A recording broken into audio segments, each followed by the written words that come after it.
You still don't understand what you're dealing with, do you? Perfect organism. Its structural perfection is matched only by its hostility. You admire it? I admire its purity. A survivor. Unclouded by conscience, remorse, or delusions of morality. Look, I've heard enough of this, and I'm asking you to pull the plug. Last word. What? I can't lie to you about your chances, but you have my sympathies.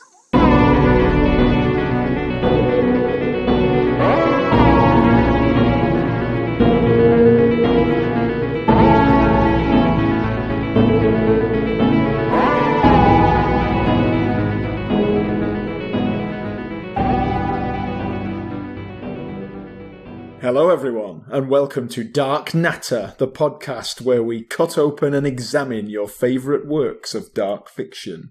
Do I have to do another laugh now? I was just about to explain who we were and, okay. To be polite to the listeners. Because I'm sick of laughing all the time, like Krusty the Clown. Is this reverse psychology and you're sad because I spoke over your laugh? Do you want to try it? Should we try it again? No. You look sad. You can do a laugh if you want to do a laugh. Why don't you keep it in reserve, and then when you feel it the right moment, then just bust it out? Well, you've completely disrupted my flow now. Okay. I might do a laugh. Yeah, what do you think of that? There's nothing to laugh about. That's true. Let's just get on with it. Funny first. I'm John Richter. I write dark fiction myself. And I'm Liam Martin, and I enjoy dark fiction. That's the happy coincidence, isn't it? Very happy. Do you enjoy my dark fiction, Liam? I have my limits. I thought they'd laugh. Very good. Did it work? Because it was genuinely funny. It was pretty funny. Because it was a joke. I do enjoy it. Ah. Okay. You big goon. We're recording this in my flat on our new posh microphone, because those who have listened to our previous episodes will possibly have noticed, particularly in our second, slightly ropey sound quality, which we thought we'd resolve by buying a different mic. We are here today to pitch, one of us will pitch to the other a subject proposed for entry into the hallowed hallways, the blood-soaked passages of the Hall of Pain. See, I knew the moment would come. I just wanted to. Now, this Hall of Pain is getting a little bit crowded already. Who have we got in there? So far, a permitted entry. Been lucky enough to be Stephen King, Silent Hill, the entire video game and other shite franchise. Yeah. And what was the last one? Oh, Blair Witch Project. Blair Witch got in, yeah. By the skin of its teeth, I would say. I think it... No. Merited its place. No. That's why it's in. Well, that's why it's in. 100% success rate. Yeah, so far. But today, what are we talking about? It's me pitching to you, isn't it? It is, yeah. You've got to convince me that what we're talking about today is worth a spot in the hallowed Hall of Pain. It works better when I say it and you laugh, doesn't it? Yeah, I'm not very good. So what are you pitching? Alien. Oh. Doing Alien. All the films, all the spin-off stuff. Xenomorphs crawling out of every vent in the place. Those weird circle vents, that only exist on the Nostromo. Well, I'm excited to hear what you have to say about Okay, I'll dive straight in then. Shall we? Let's do it. Is there any other bit of preamble that we're supposed to... spoilers, disclaimer for spoilers. Yeah, probably. We will be ruining every Alien film that's ever been made in painfully exquisite detail. So if you haven't seen any of them, although there's probably some that you could probably skip, to be honest, some of the later ones. Well, but the original Alien and... Hey, you're supposed to be pitching this shit. So... I mean, they're all great. They all have their moments. Just go and watch it. If you've never seen Alien... get out of here and go and watch that immediately. And then while you're at it, watch Aliens as well. Those are the two. Now, you mentioned the original film, and by the sounds of it, original and best. Well, this is a divisive topic, isn't it? It's one of those films that's sometimes cited as having a sequel that is better than the original. Like The Godfather. Terminator. SpongeBob. I haven't seen the second one. Maybe Paddington. Yeah, I thought you were Paddington 2 is...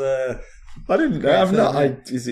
Could it get in the Hall of Pain? Oh God! It would have to take a pretty dark turn to get in. Yeah. Okay. Does Paddington survive it? The sequel? Well, I don't want to spoil that. We'll spoil Alien, but not Paddington. You're right. You should watch Paddington 2. It's great. Keep the spoilers. But yeah, you're right. It is one of those films that where the sequel is sometimes argued that the sequel is better than the original.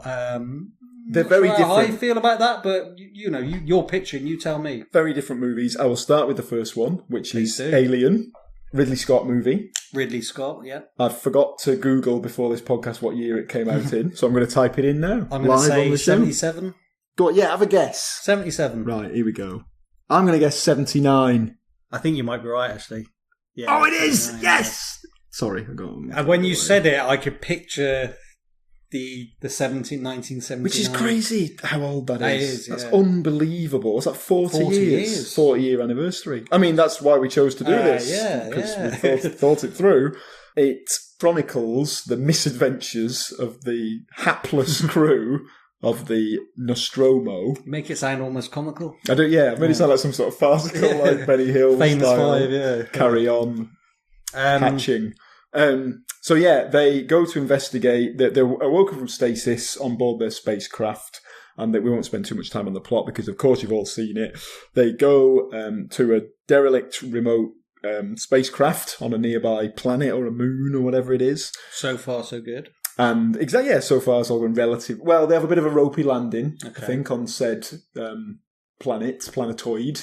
But they shrug that off and they proceed towards the craft in the spacesuits, where they find this huge example of, really alien. It's clearly a craft that's come from another world. It's massive, much bigger in scale than a human-sized craft would be. They find the corpse of some enormous creature in what looks like a sort of cockpit. And, of course, you get your first evidence that something might have sprung out of its chest, maybe. And they proceed into another section of the ship where they find these peculiar egg, globular sacs. And I failed to mention the amazing cast of this movie, as well as cast, Sigourney Weaver. Obviously, is made the character of Ellen Ripley iconic, but you've also got some great British talent in there, like John Hurt does a great job, which we'll come back to in a bit, and Ian Holm as well, Bilbo Baggins. He's a I love him. Anything that he's in. It's funny actually because there was when this doesn't have anything to do with Alien, but when Lord of the Rings came out, there was a weird phase when seemingly every film I watched had him in it. Like From Hell. Yeah. And Lord of the Rings Part 2. Yeah. Was it actually? He might not have been in that.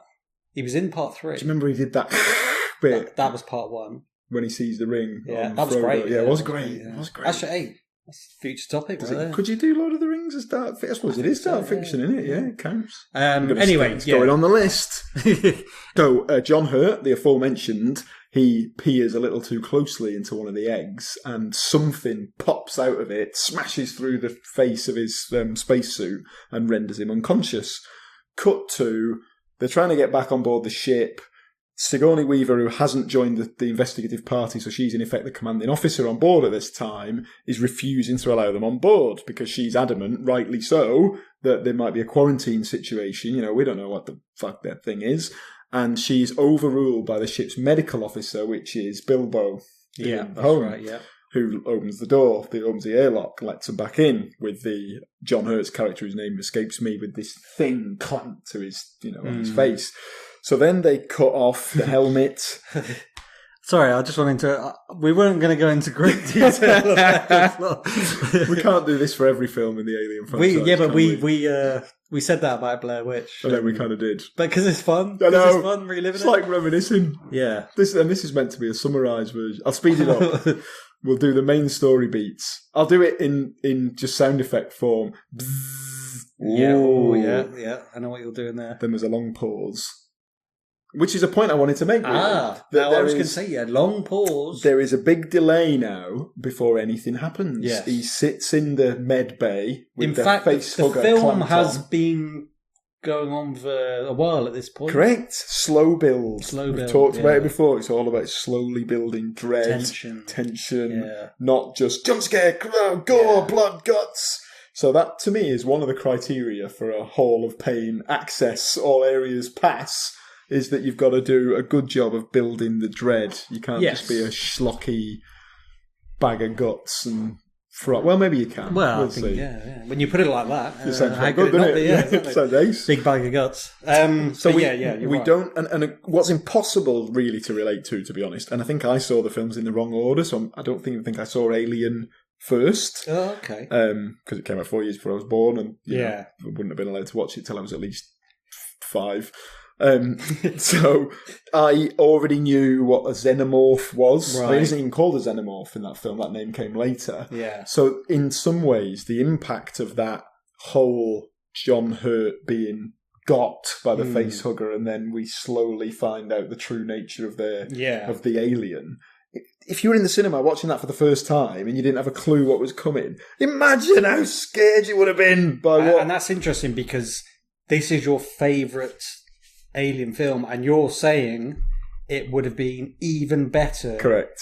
if you had seen it, dark without I know. knowing anything. And this is where I just wish they'd invent like mind wipe tech. Like, it was so good. You could just watch Alien every day forever. I'd Yeah. never have to do anything else. Just watch that movie over and over again. And because would you? Well, as everyone knows about it, the iconic, I feel like I use that word too many times, but this one really is. It is. The chest burst scene. So after days, possibly, in the med bay with this thing attached to him that they dare not remove, otherwise it tightens its grip around his throat and inserts its horrible... So already, as a visual, it's unpleasant, to say the least. Yeah. But then you get this... Well, he wakes up and he's seemingly fine. He's recovered from his ordeal. The creature's plopped on the floor and he's dead. So it's like, oh, okay, all is well again. They feed him and he's having his first big meal with the crew. Yeah. They feed the crew, they nurse him back to health, and then they raise him as a little baby face hugger. And John Hurt's going to have his first big meal. He's ravenous. That's right, starts eating, and then suddenly he's having this seizure, and this is the bit I remember. Probably most people do. So good. Actually, no, there is another scene as well. And imagine if you didn't know this was going to happen. Imagine how effective it would have been. And of course, a little mini xenomorph bursts out of his chest in a spray of blood and guts. There's screaming and shrieking all around the table. And then it's kind of funny, actually, when you watch it back. It's like cute. It's like, and then it buggers off. And then that quickly evolves into...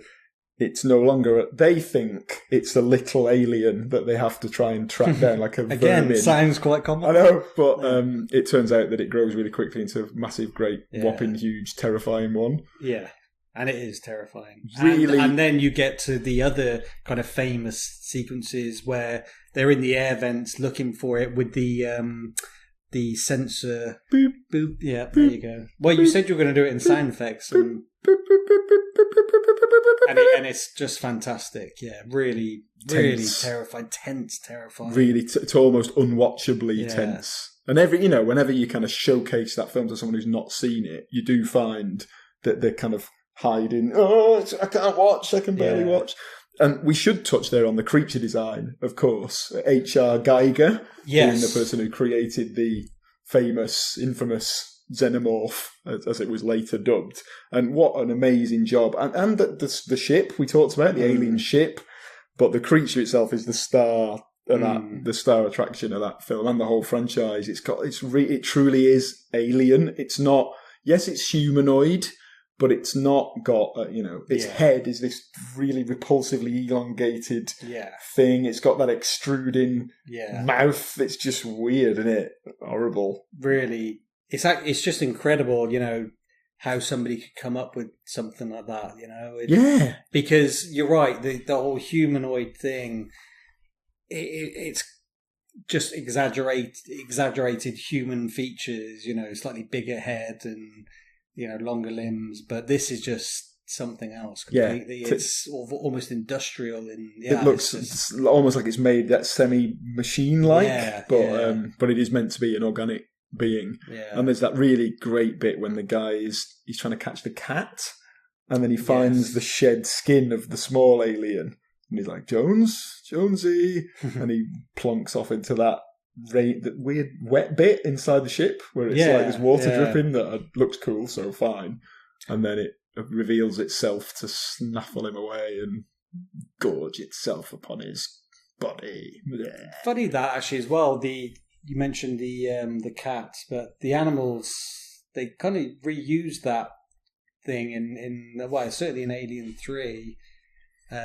There's a few with the dog. Yeah, that's true. I don't know whether that's to make you feel more kind of sympathy for the characters they're experiencing, because certainly in Alien 3, which we'll get to later, it's a ship full of bastards. Yeah, but having an animal in it kind of humanises them a bit. It kind of makes you feel. Interesting point.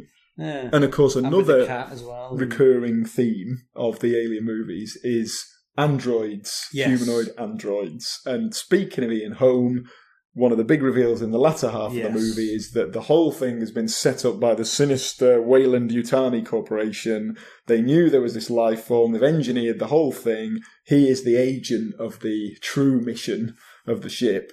And he is revealed to be a robot, a really convincing robot. Which, even if you had a really shitty alien design, which you haven't got, you've got this fucking awesome, terrifying alien running around the place.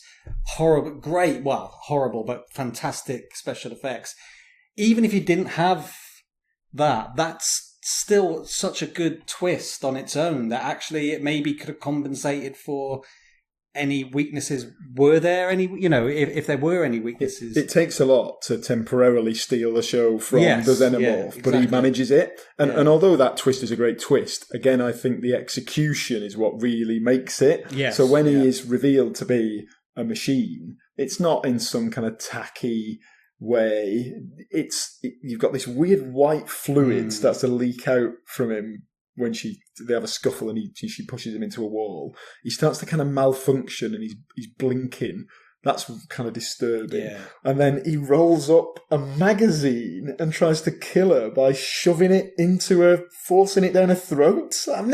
What the hell is that? I've never seen that before. And then he pulls a really funny face and says, "Give me the ring." No, that was another thing. But yeah, no, you're right. It's, like you said, it temporarily steals the show, and again, an already terrifying, horrible, visually spectacular show. Great twist. And then I think in the end, they bash his head off with a fire extinguisher. Yeah. Which is, he's like, "Get this fucking thing off of me!" And then they have to kind of sort of hot wire the head to bring it back online so they can kind of quiz it. And it says, it's got some great lines. He's like, "You have my sympathies." And then they torch him with a flamethrower. And, I love it. What a great film. It's so good. It's so good. So good, start to finish. Yeah, everything, every decision in that film. You know what's worth a watch? Watch the original trailer of Alien on YouTube. Obviously, it's only like a minute or so or whatever. It's just it's brilliant. It just everything nailed everything about it. The direction, the sort of dark, the sort of the ship itself, the design, the set, the creatures we talked about, everything. Almost a perfect movie, in my opinion. Ooh. So we will try and raise the pace for the coming instalments, because I've taken up about half an hour talking about the first one. Well, actually, thematically, that kind of makes sense anyway, because the following films, maybe arguably some others, but certainly Aliens, it does for me feel more like an action, fast-paced, action-y kind of movie. It's still a horror, but it's very different to Alien, isn't it? It is. Different director, for a start, which is James Cameron. He brought a very different vision to the franchise, Yeah. which was, in effect, it's like action horror. It's not the tense pursuit or being hunted by one single, almost unstoppable xenomorph. It's an absolute swarm of them versus a bunch of highly capable, highly equipped space marines blowing them away with machine guns and their blood spraying. Oh, what blood? There you go. We haven't mentioned that, have we? No. Another feature of the xenomorph, not just as its absolutely deadly, vicious, carnivorous tendencies, but also its acid for blood, which is, what do they say, like, oh, it's got a great defense mechanism. Yes, Brilliant. So, and that gets used in clever ways throughout the franchise, but yeah, couldn't not mention their blood. No. So of course, if you're going to shoot them, it needs to be from a long way away. Yeah, is the takeaway from that life lesson. But yeah, Aliens, great film, very entertaining, great cast again. I think what I like about definitely the original trilogy is that each film, they're all directed by different people, quite famous directors, and they all feel very distinct, very different from each other. Even though, that certain things are going to be very similar, but Aliens compared to Alien is a very different film. And then Alien 3, which is Fincher, which we'll get to, it's sort of darker, grittier. There's something a bit more theatrical about it. But yeah, I just like that about the Alien films. I think it would have almost been worse if it had just been another slow build, tense, I agree. rehash of the first film. I agree. I'd much rather have 3 very different movies and not necessarily like them all than 3 that are just the same. Yeah. Rehashing the same Yeah. ideas. Totally agree. Yeah. Notable story beats, I guess, from the second one include it's the first time we meet an alien queen and the concept of they're kind of having a nest, and you get that horrible, like, what the whole place has been converted into this disgusting sort of on the walls are dripping with this sort of fecal matter and people are just mashed and into I it. think actually the ending sequence to Aliens, and I know you're the one pitching, but I think the ending sequence to Aliens is just superb. So tense, when you see the alien queen going after her, and then the big she fights it in the hulking exoskeleton thing, exoskeleton, which is pretty cool. and again pretty iconic. But I think the ending sequence to Aliens is great. It doesn't have the slow build of Alien, but it makes up for it. Amazing, terrifying visual spectacle. Yeah. And also, you get the android Bishop, played by Lance Henriksen, who sacrifices himself, basically, to help her. And that is an interesting sort of swerve on the creepy android character. So we had Ian Holm playing the absolute horrible bastard Ash. But then you've got, in the second one, Bishop, who's basically a nice bloke. I just want to point out that I did actually move in my chair then, and it may have sounded like a little Tommy squeaker. Broke wind, as they say. I mean, there's probably ways you can edit. There's probably special ways you can edit out fart noises. But just to be clear, it wasn't. Although you made a bit of a big deal out of it now, though. Everyone's going to think it was I think you should just do it unashamedly. Yeah. Maybe so I'll tell you my thoughts on Alien 3. There you go. I do need to get some new chairs. We've got the new mic. Next step, we need to get I think that probably was what was wrong with the Silent Hill episode. Farty chairs. Farty chairs. Air conditioning, that'd be nice as well, wouldn't it? Oh, It's hotter than... It's although I feel like that adds something to it. Like a hellish, A sweaty... hellish, I like that about atmosphere. Sorry, we're not talking about Alien 3. Not. That's just my apartment. Well, have we finished Aliens yet? I think yes. Yeah? I think I accept that I've skated over it somewhat. Okay. We did go into a lot of detail about the original, maybe. And I feel like we had to set up a lot of the tropes, the concepts, the tropes, run through the series. One thing I will say, though, is about the Android thing is that definitely comes back time and time again. Totally. It becomes almost a self-parody. There's always a token, surprise, surprise, I'm a robot, in every single... And what are their motives, so... But I love it because I like robots. Yeah. Okay, so we're ready to talk about Alien 3? Alien 3 is a bit weird, isn't it? It is a bit weird. It goes back to one Alien. Yeah. It goes back to sort of... I guess what they were looking to do was a character-driven, tense, small group of people, isolated, fear, paranoia. Does it deliver? I'd say it's hit and miss. It's hit and miss. I think that's a fair comment. I think Alien 3 is... We talk about slow build in the original Alien. I think Alien 3 goes for that same kind of slow build, but maybe doesn't quite nail it like the original film. I think actually the first maybe half an hour of Alien 3 is actually a little bit boring. One thing I failed to mention about Aliens is that we meet the character Newt, who is a little girl, who a huge amount of the film is devoted to her blossoming relationship. You know, she starts off terrified, and then Ripley kind of coaxes her out of her shell and back to humanity after she's been trapped alone with the xenomorphs for however long and is, you know, mentally scarred. And you know, Newt is rescued, and the cat, if I remember rightly. Well, there we go, animals. And so that's, you know, that's kind of a lovely ending, right? Lovely ending. Alien 3 massive part of the film. Yeah. And then the start of Alien massive 3. investment, emotional investment. Correct. You've got really relationship attached to and those characters. Correct. So it looks like it's set that up almost for subsequent installments, and then they just kill her off.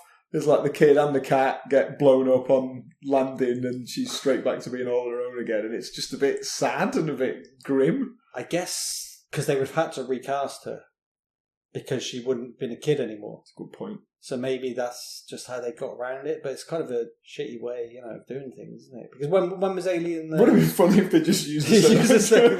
Well, because obviously the point in being the mid-30s. Alien 3, 1992. Aliens, 1986. So closer together than you think. Maybe. Closer together than you think, but still, you're talking about 6 years, you know, the kid wouldn't be a kid anymore. And would you really want to put that kid through the depravity and horror of that penitentiary?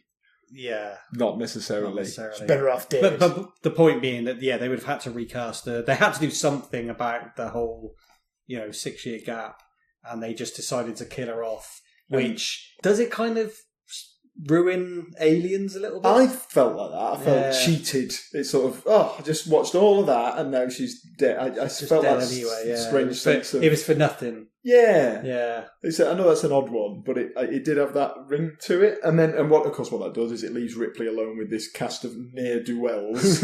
A load of great British actors again. Pete Postlethwaite's in it. Yeah.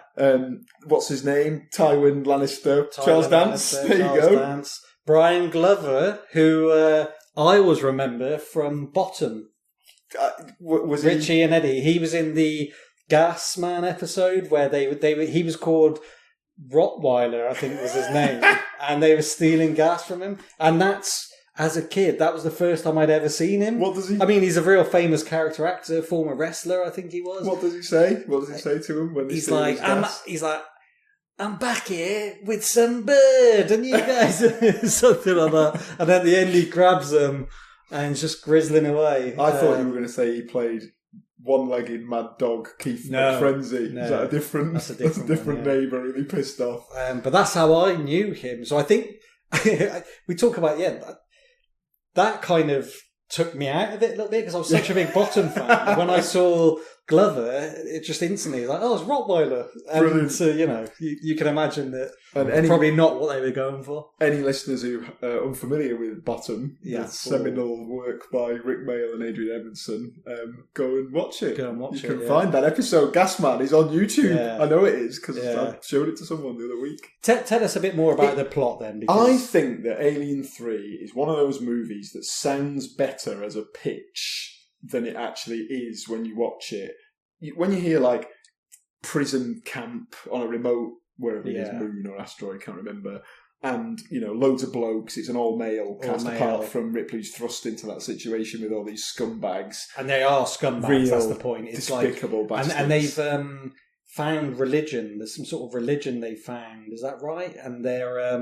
But they're all criminals, essentially, that have chosen to serve. That's very true. And there's an element... you talked about the animal theme. There's the first time I think the xenomorph manages to burst out of not a human, but a dog. Yeah, a Rottweiler. but not Brian Glover. Maybe that's how the casting came about, who knows. So it sounds like it should be this real tense character drama, but it just... didn't quite work. And then I think it is to an extent, but Not as good as The Thing. If you want to watch a tense remote setting, load of blokes, alien-based character drama, just watch The Thing instead. I guess, were they going for the thing of... Not The Thing. Were they going for that kind of... There's a bigger threat than just an alien. You know, like The Walking Dead. Well, or zombie movie. It's not just the zombies. It's humanity that's the real threat. Were they kind of trying to usher that in somehow? Maybe, but it felt as though some of it was just almost a bit gratuitous. Yeah. It just felt like very one of those gritty things, film, but so gritty that it just became a bit depressing and bleak. It is very bleak, and I didn't give a shit about any of the characters, to be honest. And when they died, it was like meh. I'm glad they're dead. Yeah, I'm glad they're dead. And then the very weird ending where Ripley had been impregnated by this point with an alien. And then she meets what at first glance appears to be Bishop from Aliens, resurrected. But in fact, he's the guy, one of the senior exec from Weyland-Yutani, so the sort of sinister mastermind behind the whole thing. He obviously made Bishop in his own image. Yes. And he's there to sort of harvest. Which is, I think, quite a nice touch. Yeah. Yes. And then to avoid having to, be this, birthing this nightmare, she lobs herself into a big old pool of fire kind of smelting situation. Which brings us is that how she dies? Yeah, I remember that right? Terminator 2 style. Terminator, exactly. I was worried suddenly that I'd mixed it up, but they're the same. She doesn't do a thumbs up though as she goes down into the lava. I kind of wish she had though. That would have been good. Well, mind you wouldn't stick your thumbs up to those guys. Give them the fingers. Bunch of rascals. Give them the bees, wouldn't you? Well, that brings us to Alien Resurrection, of course. And this is... the premise of this is bollocks, isn't it? Absolute bollocks. They clone Ripley. Which, when I heard about this... I mean, I didn't have the internet. This came out in 97, I think. I didn't have the internet back then. I don't know how I heard about it. Maybe I didn't know about it until it came to the cinema. Maybe I read a magazine. God knows.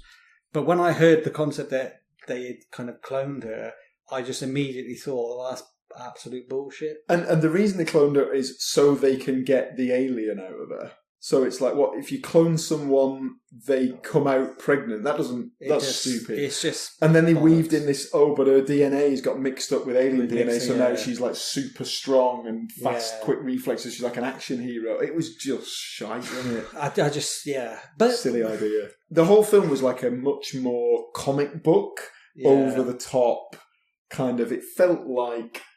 It definitely felt like a different director, a different take on the material. It felt like Alien, by this point, had become, and we talked about this before, Alien, by this point, had become a franchise. Yeah. And they were doing what you do in an Alien film, just... It was very conventional. And you were looking... You were expecting things. It knew that you knew what an alien was and what they did, so it knew it couldn't shock you with that, so it knew how to shock you in different ways, so it felt like it was trying very hard to provide these big, larger-than-life characters and shocking plot developments. I mean, I've read some... I don't know... I'm not sure whether this was kind of retrospectively reviewed or not, but I have read some reviews that have said, or just some opinions that suggest that it's better than Alien 3. But I'm not sure. It was directed by Jean-Pierre Jeunet, who I think is quite a highly rated director. Well, all of the Alien directors. You're right, big names. Big names. Fincher did Fight Club. 7. That's true. But this film didn't quite hit the mark for me. Again, I found myself not arsed about any of the characters. They were all these tough guy, kind of space criminals. Very quickly, the premise is... She is on, whatever facility where she's been cloned. These space pirates rock up to do some sort of deal. Meanwhile, the creepy scientist, which is that dude Wormtongue from Lord of the Rings connection.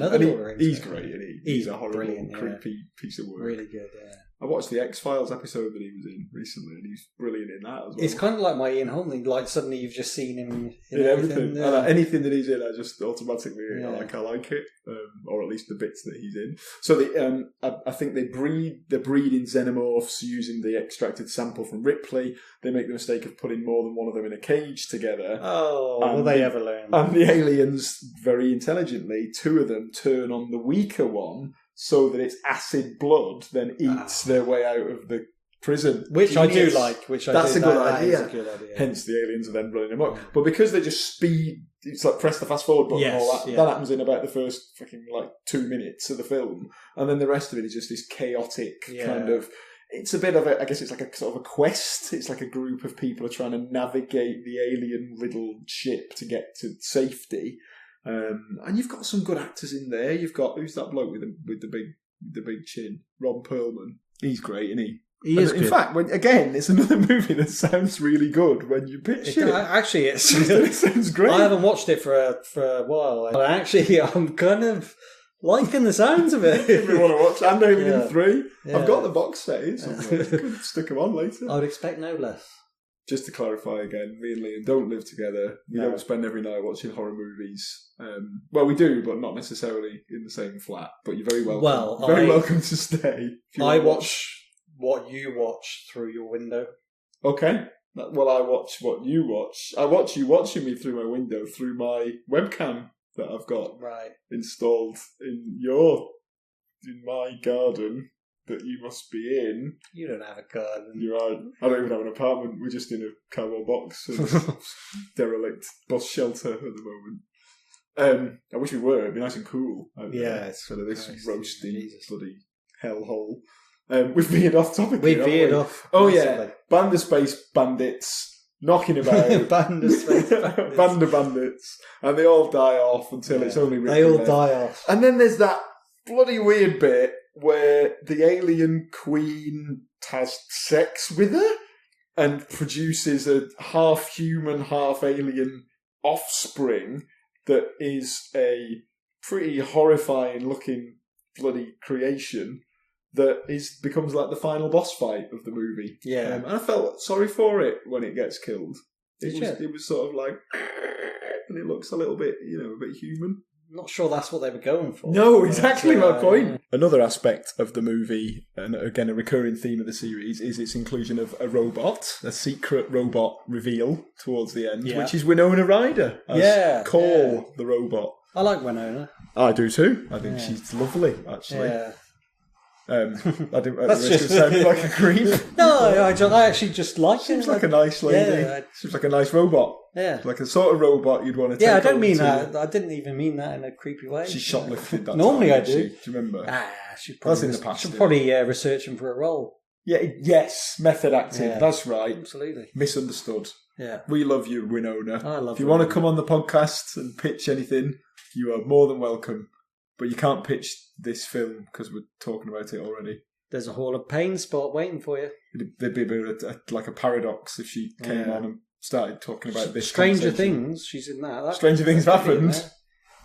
Sorry, that was That's it wasn't funny. terrible. Was it? She was in Stranger Things. That's another one. Which should could be probably another on one, the yeah. list. Yeah. This chair just did It's the thing chair. again, didn't it? You've In got. case you hear noises, anyone is... You should lay Just off the chair. those sprouts before we record. Does mine do it? I can't do it. I haven't got the. I'm not as squeaky for some reason.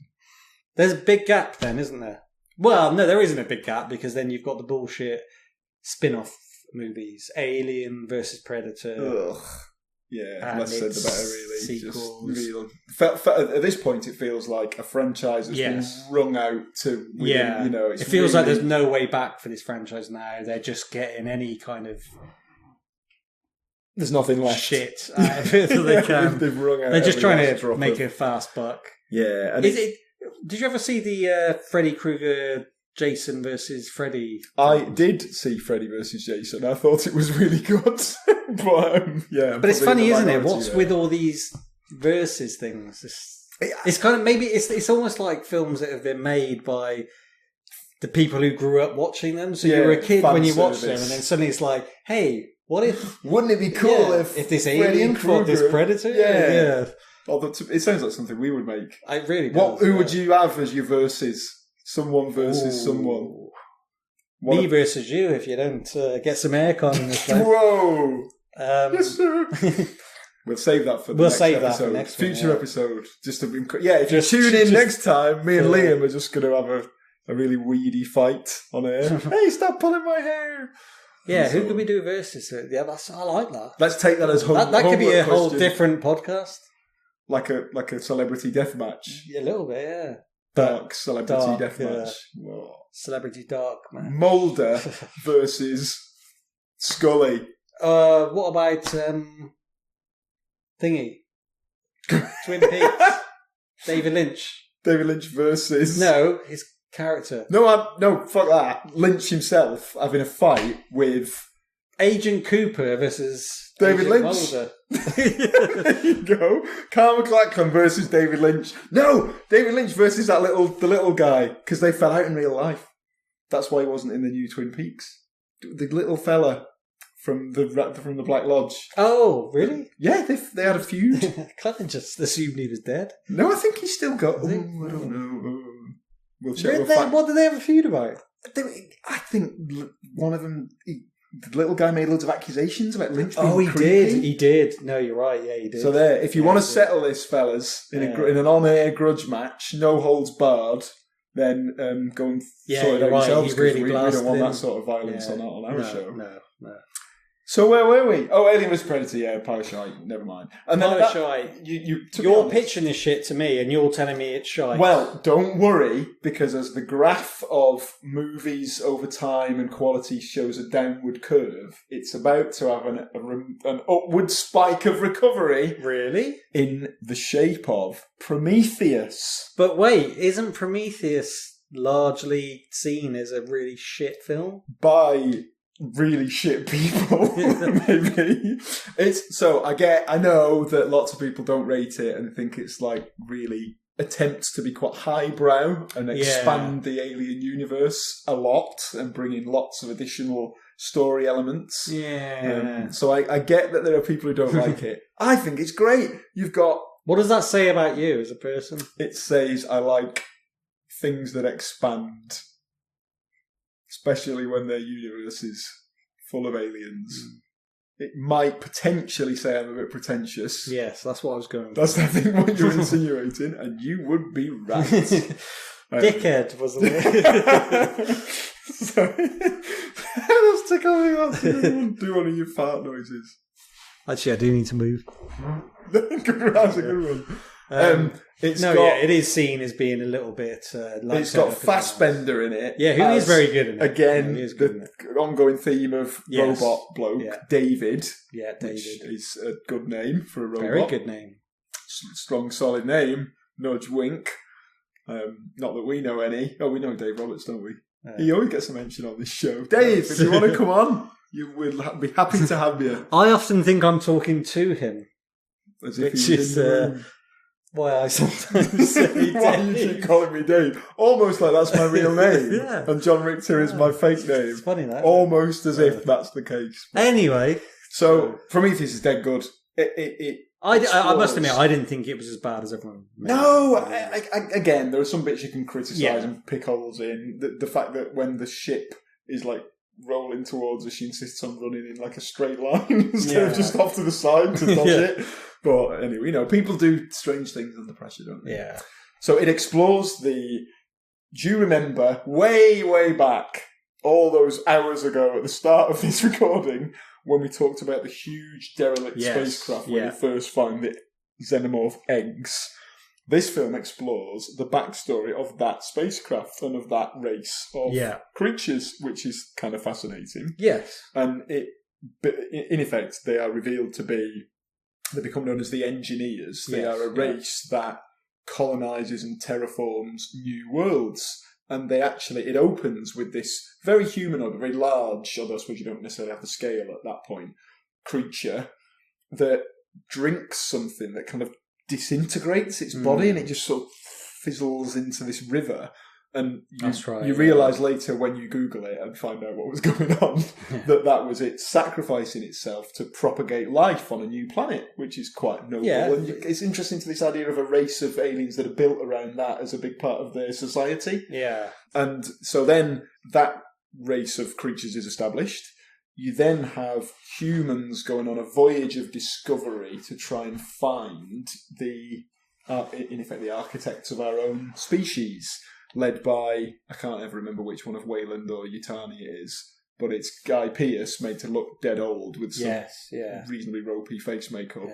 And that's hence the space voyage. And of course, it goes horribly wrong, and they uncover a very different life form, this very kind of parasitic, black goo-like creature that can sort of form into different structures. And all the crew meet horrible, grisly ends, as you might expect. But what you don't get until the very, very climax is anything remotely resembling a xenomorph. So it isn't, in some ways, it almost isn't an alien movie. But I quite like that, instead of it just jumping straight to... What were the criticisms level about it? I mean, apart from being up its own arse. It was, I think it was perceived was that, but what I'm saying is, was that what people didn't like about it? That it wasn't necessarily an alien? I think people resented the lack of a xenomorph. They resented the perhaps overly complex... Which I don't mind. Story. I don't mind. Same here. I don't mind. And I think people felt that they were just some... And there are a few other examples. There were the most famous one. The odd little... almost plot holes or just daft things that characters did, like not dodging out of the way of a big rolling spaceship that's about to crush you. So Prometheus I enjoyed. And then the very recent follow-up, the most recent installment of the Alien franchise was Alien Covenant. With Kenny Powers. Starring Kenny Powers, which kind of... I mean, I love Danny McBride, Kenny Powers is great, but contrast that with... Ian Holm and Charles Dance, and then you got Kenny Powers in John Hurt to Kenny Powers. Yeah, exactly. Because I think out of all of the films we talked about, it, when it became a franchise, which I know you don't like, Alien Covenant feels like a very generic, in my opinion, alien film. I think where they went wrong, my criticism of that film is that they tried to address some of the criticisms of Prometheus. So they're like, oh, we'd better put an alien in it then and have a xenomorph feature. Oh, we'd better make it more of a horror movie again and have some more gore and blood and guts all over the place. Which you can understand why they did that. But again, there were just some very peculiar plot and sort of story beats in it. There's a scene where hot, graphic alien erupting from someone's back rather than the chest, which I liked. It was really disgusting. Someone bursts into the room to try and deal with this, and they slip in the blood. That's fine. I quite like that. That's a good way of suddenly incapacitating a capable space marine or whatever she's meant to be. Then somebody else comes in, and they slip in the same blood, and it's like, what were you thinking when you scripted that? Did you want it to look like a comedy? Is this meant to be a slapstick? Well, funny enough, earlier on you using very comical language to describe it, and now they actually descended into slapstick comedy. That was a really weird decision. And then there was some other slightly amusing bits, like the level of creepiness that David the android has now achieved by the time he appears in this film is just off the completely above and beyond. But I liked it. I enjoyed his performance. What did you think of the film overall, then? If I'm giving Prometheus a solid 8 out of 10, this one to me is more like a 6 or 7. Like, I enjoyed it. Good alien film. I like a xenomorph, so I'm glad I got to see one. But it was just a bit...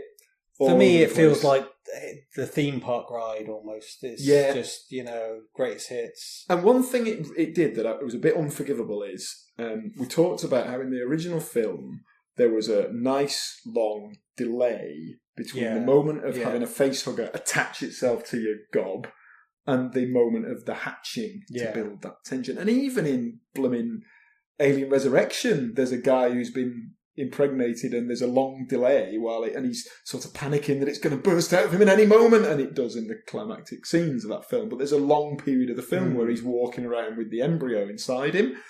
In Alien Covenant, some guy gets looks into an egg, looks into the wrong egg, facehugger in the face. Seconds later, the alien is bursting out of his chest. And if you think anyone would not make that mistake and undermine the original narrative, you'd think it would be Ridley Scott. But I still like that he came back to this franchise that he birthed and he wanted to do more with it than just a typical alien film. He wanted to try and expand upon it, and I respect that, even if it didn't entirely hit the mark and was definitely quite divisive. So I think of the Alien series that we've been through, as you could tell from me barely able to contain myself, the first one is my favourite. A lot of people say Aliens. I think Alien is I a agree. horror masterpiece. But probably my second favourite movie in the series is Prometheus. Christ.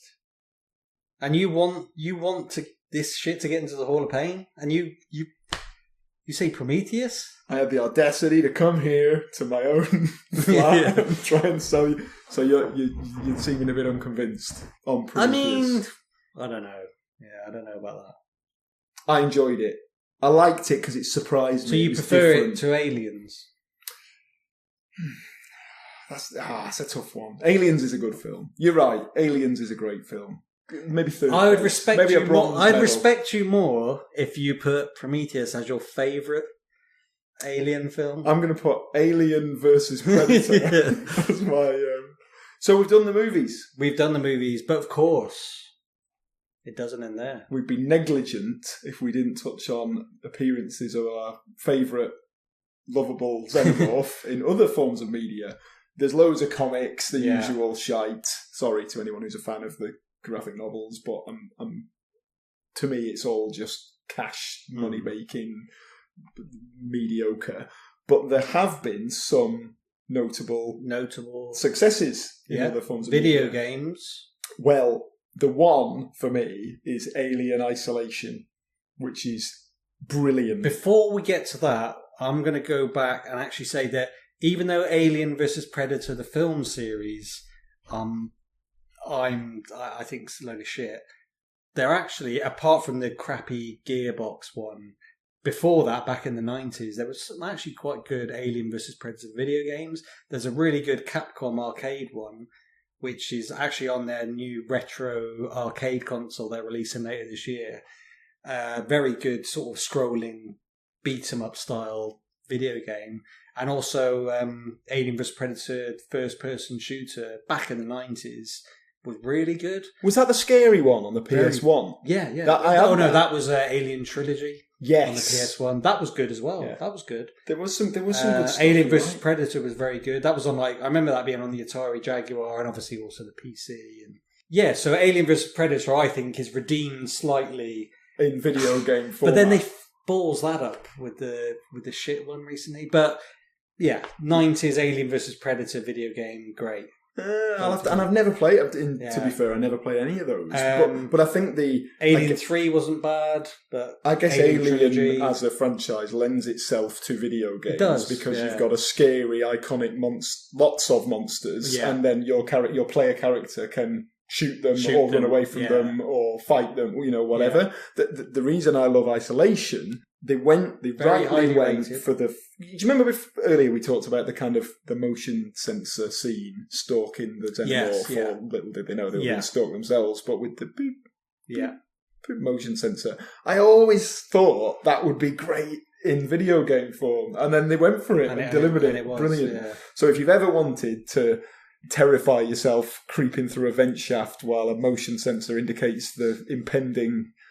presence of a terrifying xenomorph that's about to rip you to shreds and eat your face, then that's the game for you. And it's not just a rehash of the Alien story. It's actually a sequel, isn't it? Correct. It's about what happens to Ellen Ripley's daughter, Amanda, who she mentions briefly in the films and is left behind on Earth or wherever she is, and she ventures into space to try and track down her missing mum. It's kind of sad story. Which, you would. You would, potentially. Maybe you wouldn't if you knew what you were going to find on the ship. You probably wouldn't bother then. Also, it has that thing from the original film of, being a bit of a slow burn. It does take it's a few hours, I think, before you see any sign of a slow build. Xenomorph. And there's also another appearance of creepy androids. And a brilliant idea was that they've invented for the game a rival tech firm to Weyland-Yutani called Seegson. I think the Seegson Robotics or Seegson Electronics. And their androids are like mass market cheap knockoffs. Yeah. So instead of looking like humans, plausibly passing for humans, they've got rubbery faces and mouths that don't move. Yeah. So you've got these weird, almost like waxwork dummy creatures that then, approach you and, hello, sir, you're entering a restricted area. And then famously at one point caution, you're becoming hysterical, and then smashes the bloke's head into a wall and then says, have a nice day to his corpse. Now, great game. Great game. I thought it was a little bit overrated. Too long. Way too long. Yeah. Concept. Way too long. And it loses a lot of its tension and, because initially when you first encounter the xenomorph and, you start to utilise the stealth mechanics, hiding from it, it's great. But just by the end of it, I do remember just running through bits and I said, I'm just going to try and outrun this thing. I don't really give a shit. Because I was just bored. In some ways, it's a perfect analogy for the franchise as a whole. Oh. Great alien, great monster, great robots, not really enough else to sustain something that's run on for as long as it has. And perhaps that's part of the problem. Even the problem with Prometheus, which I know I'm desperately trying to defend, is that he's having to shoehorn in all manner of extra stuff to try and pad it out and almost justify an extra film. Keep it feeling fresh. Correct. And a 15-hour game, that's tough. And maybe that... Good game, don't get me wrong. It was a good definitely game. Worth very a buy. Good game, but I just think a little bit overrated. I think if it was 5 hours shorter, perfect. The more I think about it, the more I kind of... Although there's lots and lots of other high points, talks about Aliens, great film, I still like Prometheus... But if you just chopped off everything that's ever come since, and there was only one film, and that one film was Alien, I'd be pitching that for the Hall of Pain in and of itself as a perfect horror movie. Yeah. And the fact that again, it's been spun out into my, dreaded word, a franchise, and it's been milked to within an inch of its life and all manner of stupid Alien versus Predator bollocks. I still think that the reason that has happened is because the core original idea is so good that it merits a place. Of course. In the heart. They wouldn't bother releasing new ones if that original core concept in movie wasn't so iconic and well loved. Agreed. And I think that was a good enough final pitch, You don't think you need to say anything else. It's just now a matter of whether or not it warrants a place in the, please? In the Hall of Pain. That's a bit I don't even know what that was. I liked it though. You've been keeping that I was supposed to be some sort of keeper of the Hall of Fame. Yeah, it had, I was thinking keeper. So it's my decision. You've pitched a good pitch. Does it make it into the Hall of Pain? Or have I blown it with Prometheus? Oh, hell no. Oh my God. Of course it does. You don't. Yeah, you had me going there. I thought I was going to have H.R. Geiger around knocking on my door. Highs and lows, we've discussed those in other Stephen King, Blair Witch. Yeah, they've all got their low points. They've all got their low points. But the highs are worthy of entry into the Hall of Pain. I accept your pitch. Alien deserves a spot in the Hall of Pain. It joins Blair Witch, Silent Hill, and Stephen King in ever expanding denizens. Will anyone not get in? That's the question. Tune in next time to find out if we ever reject anything from that. I'm guessing probably not. Well, depends what shite you come up with, doesn't it? That is true. It's next good. Yeah, it's me. You'll have to mull that over. I've got a good one. I bet you have. That's what you think. I've got a good one. Go on, what is it? Give us a clue. Blood. Whoa, okay.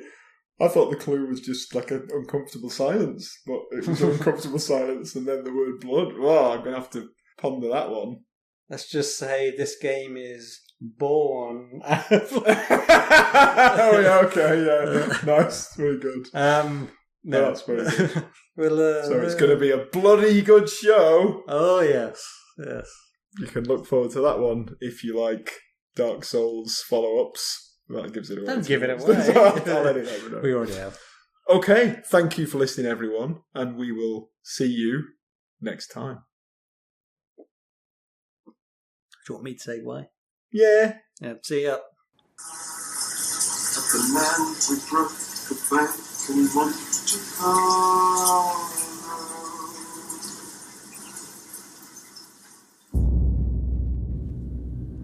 Thank you for joining us for another foray into the murky waters of Dark Natter.